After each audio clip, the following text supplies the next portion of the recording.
เสื้อตัวนั้นกางเกงตัวนั้นไม่กล้ามองมุมห้องนั้นเก้าอี้ตัวนั้นเธอเคยนั่งร้องเพลงด้วยกันเรามีกันทุกวันในกล่องเก่าๆใบนั้นมันมีอะไรหนังสือเล่มนั้นรองเท้าคู่นั้นไม่กล้าใส่จะเปิดเพลงนี้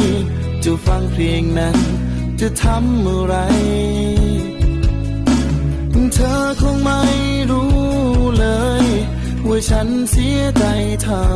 ไร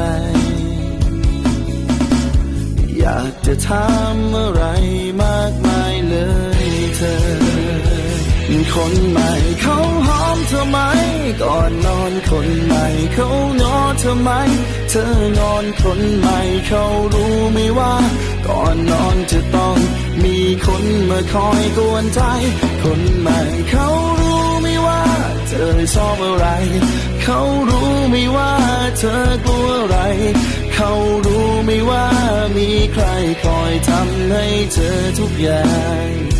คนใหม่เขาหอมเธอไหมก่อนนอนคนใหม่เขางอเธอไหมเธอนอนคนใหม่เขารู้ไหมว่าก่อนนอนจะต้องมีคนมาคอยกวนใจคนใหม่เขารู้ไหมว่าเธอชอบอะไรเขารู้ไหมว่าเธอกลัวอะไรเขารู้ไหมว่ามีใครคอยทำให้เธอทุกอย่าง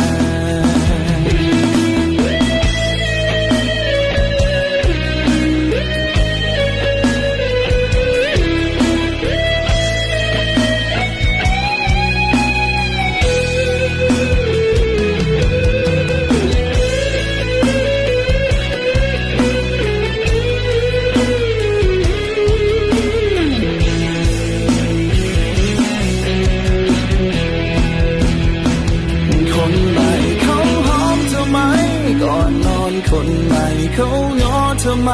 เธองอนคนใหม่เขารู้ไหมว่าก่อนนอนจะต้องมีคนมาคอยกวนใจคนใหม่เขารู้ไหมว่าเธอชอบอะไรเขารู้ไหมว่าเธอกลัวอะไรเขารู้ไหมว่ามีใครคอยทำให้เธอทุกอย่างคนใหม่เขาหอมเธอไหมก่อนนอนคนใหม่เขางอเธอไหมเธอนอนคนใหม่เขารู้ไหมว่าก่อนนอนจะต้องมีคนมาคอยกวนใจคนใหม่เขารู้ไหมว่าเธอชอบอะไรเขารู้ไหมว่าเธอกลัวอะไรเขารู้ไหมว่ามีใครคอยทำให้เธอทุกอย่างเขารู้ไหมว่ามีใครคอยทำให้เธอทุกอย่าง